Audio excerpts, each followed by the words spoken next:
Everyone, I hope you all are good, doing well. So today we are here again with one of the important theme in terms of our examination and in terms of being a citizen of India.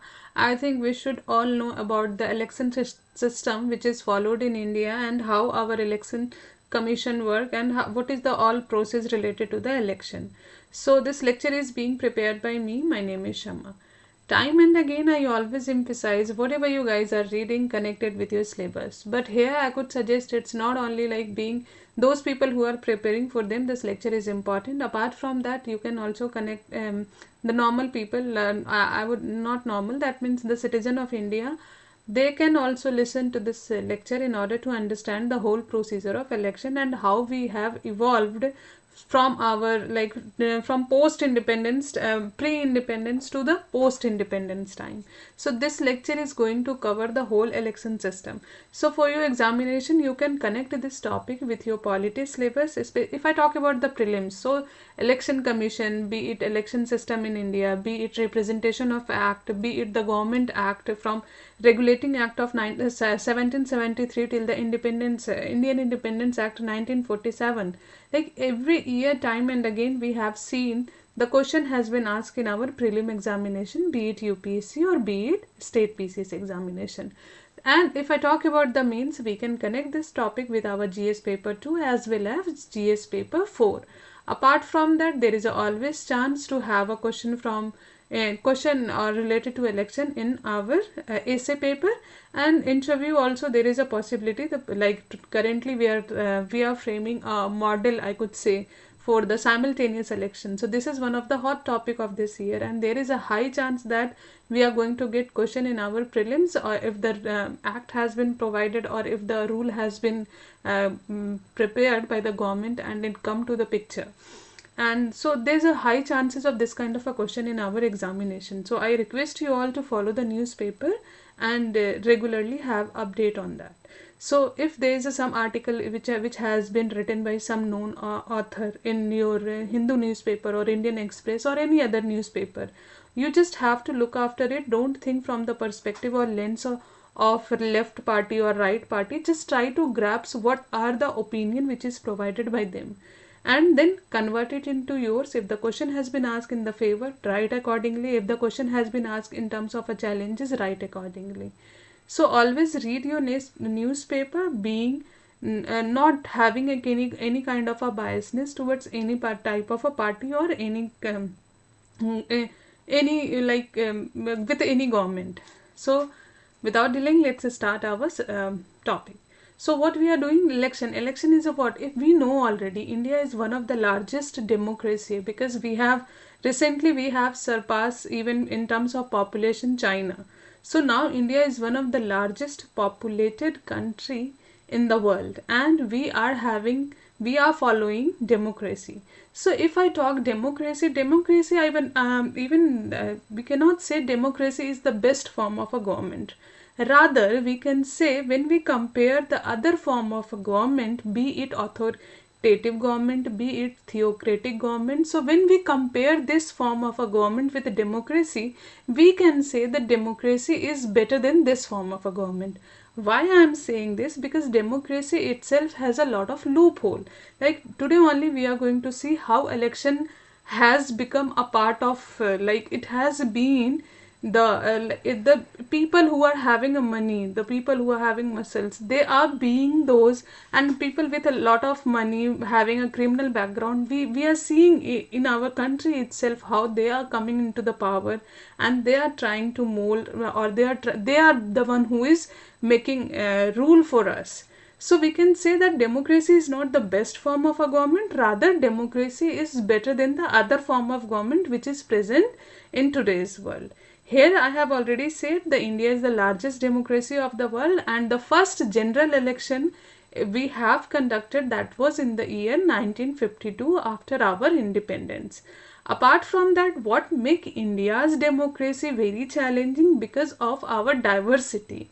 We have diversity not only in terms of a region, rather also in terms of our culture, in terms of our linguistic, religion, ethnic diversity. So this diversity, no doubt this diversity has a kind of a unity, it play a role in unity also, but it has created a kind of a, it make democracy more complex also, in positive as well as in negative both sense. Yeah, if I talk about the positive sense, like people, those who will be our representative, he has to think in terms of each and every diversity. And if I talk about the negative term, we can see the rise of regional party and how the regional party put their agenda in above the agenda of nations. So like I'm just giving you one example, the development of regional party and all that itself is a single another topic to be discussed. So here I am giving you some kind of information which is helpful especially in prelims as well as mains also while writing this answer, like how electoral system in India has evolved with time.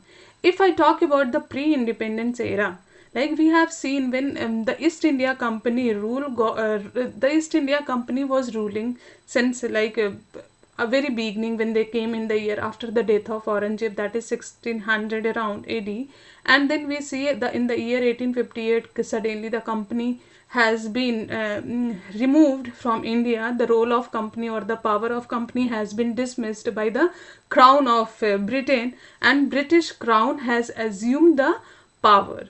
So here there are certain act which I have mentioned, that there is very key like a very key point I have written here, that is only related to the electoral system, but I request UPSC and PCS examination have asked every year questions from this act. So I request you all to remember this act, that you can find in your polity book of Lakshmikant itself. You can find it also in the modern history spectrum also. So what I suggest, don't look both the book, once you like open one act, read from both the book and make your own notes. So this is the way how you need not to go to, like, you know, not to jump from polity to modern history, rather you will have your own notes and every point would be there.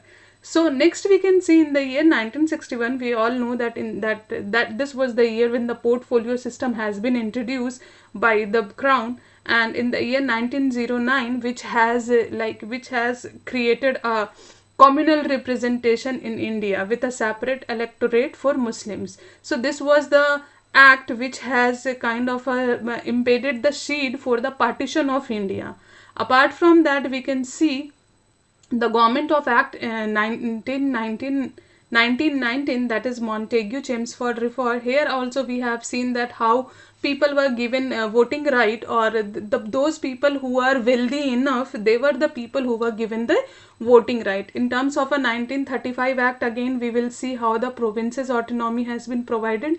Even in the Government of India Act 1935 itself, they wanted to develop a federal system, but unfortunately the federal system did not get established at that time.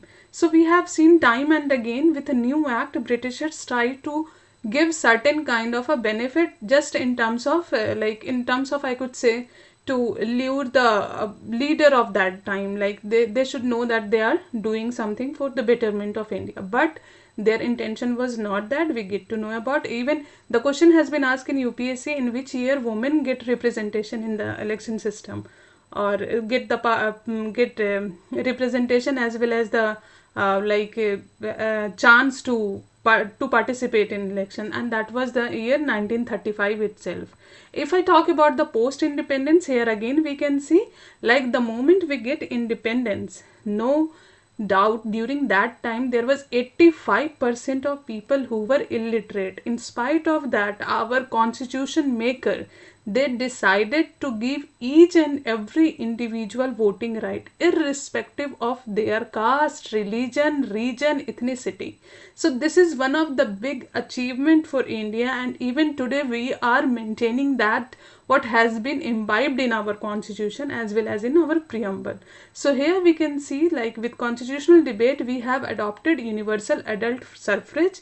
That is what I was saying, like everybody has been given voting right. During that time, the voting age was not 18 year, it was 21 year. It was with the, like I think it is 61 Constitutional Amendment Act in the year 1989, when the voting age has been reduced from 21 year to 18 year. here again we can see the role of like here in our constitution itself there is a part like part 15 in which the election commission has been described, and under which we can see article 324 itself talk about for the establishment of election commission of India in order to conduct free and fair election. Then again we have article 325 till 329 where the framework of election, delimitation of constituencies, prohibition of discrimination, this all point has been described. So the delimitation of the constituency and prohibition of discrimination, this all has been imbibed and described very beautifully in our constitution itself. This is the reason why Indian constitution, like we can say why Indian constitution is like an elephant or very lengthy constitution, because our constitution maker tried to write down each and every point in order to make the governing very smooth. No doubt you cannot write each and everything. This is the another debate, but I'm not going into that debate. Rather, let's connect it to the different part. So here we can see some of the silent feature of election in India. Like I already told you in the part 15 of our constitution, the election commission or the provision related to election has been described, and in the article 324 there is a one body, that is election commission, that has been written, and their authority and their power has been described in that. Apart from that, we can see election commission is not a single member body. No doubt when the election commission got established, that was only at that time it was a one part, there was only one election commissioner, but we have seen with time it has become multi-member body. Now we have 3 member in election commission. One is chief election commissioner and 2 are election commissions. So again we can see how individual has been given a voting right, like every individual has been given voting right. That is also the features. Next we can say constitution has empowered parliament to make the law regarding preparation of electoral roll, delimitation of constituency and with other process. So it is like the constitution is very much clear, like it is not the state legislature who are going to make the law, rather it is the parliament who will enact the law in terms of elections in India. Apart from that, the constitution itself has prohibited court also. The constitution prohibited court in terms of interference of it in an electoral matter. So the court is not authorized to speak in terms of electoral matters, and the court cannot ask any question in terms of the law related to delimitation of the constituency or allotment of the seat. Like if you have gone through my playlist, the first very lecture I have talked about the delimitation commissions. So there also I have explained how court are not authorized to question the delimitation and the delimitations rule. Apart from that, we can see in India we follow first past post system, where we see in the Lok Sabha and in the state legislative assembly, what we do in this, like we divide the whole country into the constituency and voters select a single candidate by making against the other candidate, and with the candidate who get the maximum or the highest number of vote is declared elected. So now we are going to see, like there is a one more point which I think I have missed here, and the point which we have to which we should remember, that is the key development of election. So if I say in a very if I point out certain key point or sub point under this, like key development of election in India, the first I have already said, the general election that happened in the year 1952, and 85% people were illiterate, but still we conducted, and very successfully since then we are running democracy in our country. Then we can see how institutional strengthening of election commission has happened. Like I said earlier, when the election commission was established, it was the single member body, but in the year 1989 it has become multi-member body, and there are 3 members under it, and apart from that other member are also, but if I talk about the election commission, there are 3 members. Next we have seen the voting age has been reduced. I already mentioned with the with 61 Constitutional Amendment Act, the voting age has been reduced from 21 year to 18 year. Another, we have seen the development of RTI Act in the year 2005, and under like the political party has been brought under the Right to Information Act, that is RTI Act of 2005. Apart from, if we can see further, what all we have seen, like Nota has been introduced in the year 2013. Apart from that, we can also see how the technological adaptation has been done since the very beginning. Now we are having VVPAT, we are using EVM machine. No doubt there is a question about the authenticity and the time and again, like we have seen, political party has raised the question about its authenticity and the if there is any misuse which is being used by those party who are in power. So that is a different topic, we are not going to discuss on that much, but I hope you understand how the key development has been done till now. Here I have mentioned about very small point, that is right to vote, and the question has been asked in UPSC, what is right to vote, and it is in the Constitution as well as in the Representation of People Act 1951. There are two Representation Act, that is Representation of Act 1950 and Representation of Act 1951. I request you to go through both the act because the question has been asked in the mains time and again, and also in the prelims in terms of objective questions. So here we can see right to vote is not a fundamental right.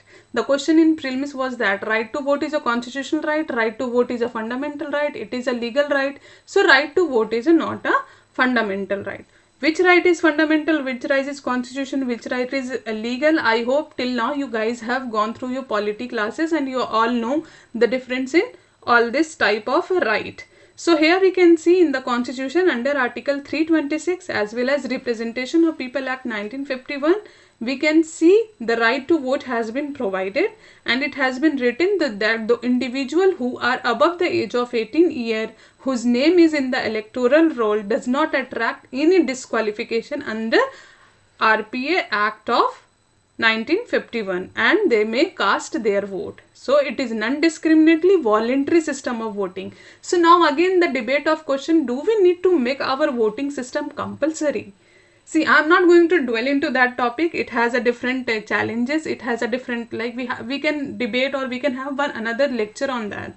Like, do we need to make voting compulsory? So I'm not dealing in that right now, but I hope you understand what I'm trying to say. Here I have more slide, but I think the lecture would be very long. So what I can cut short here, like we are going to see certain challenges which we have in today's election system, like electoral malpractices. Time and again we have seen those people who are having money, they are the people who contest the election, and people who are not having money or those people who don't have that muscles power and not money, they don't contest the election. Fake news and misinformation, we always see the misuse of media during election time. We have seen the criminalization of politics. Time and again we have seen those people having a criminal background has been given ticket by the political party. We have seen the lower voter turnout because there is a lack of awareness, because they are not aware how important their vote are. Electoral violence, and we have seen time and again, especially in the local election, we have seen this kind of a news. Autonomy concern of ECI. The Constitution does not deal very explicitly about it has dealt with explicitly, or I could say with Chief Election Commission, but if in terms of other two election commissioner which has been like given the role or which has been given the place, about them it has been not described very clearly in the Constitution, and that has been the bone of contention. While like the government who is in a power, if they elect, they obviously they will try to have those people in that body who can favor them. This was the claim that has been made. This is not something which I am saying, it is the claim which has been made time and again with the opposition. So way forward, I always say whatever are the challenges, we have to just say that this is how we can improve our election system. Strengthening the transparency in political funding, that is another question. Enhance voter awareness, we have to use, like here I have given that SVEEP. Through this, like we are trying to create awareness among the people. like we have to safeguard the independence of election commission. Like recently we have seen the body which like elect election commission, that was also in news, how Supreme Court has intervened in that. So these all are the matter which is time and again always in a news. And being a vigilant citizen, as well as you have to be very aware being a citizen, being aspirant also. And you should look after this topic and just pause for a second or for a minute and just think over it. I'm not asking you to go very deep down into it, rather just dwell, just do some mental practice, do some mental recalling. Suppose if you are reading newspaper and you have seen election, just pause for a second and think what all you have read in your classes, what you have read with your own notes and book, and just recall that thing. So this active recalling will help you to keep that point or related to this topic long term in your memory. So I'm ending this lecture here, it's already too long. So that's all from my side, and I hope I have given certain knowledge or I have provided certain fodder which might have helped you to understand or get some extra knowledge. That's all from my side. Till then, take care. See you soon. Thank you.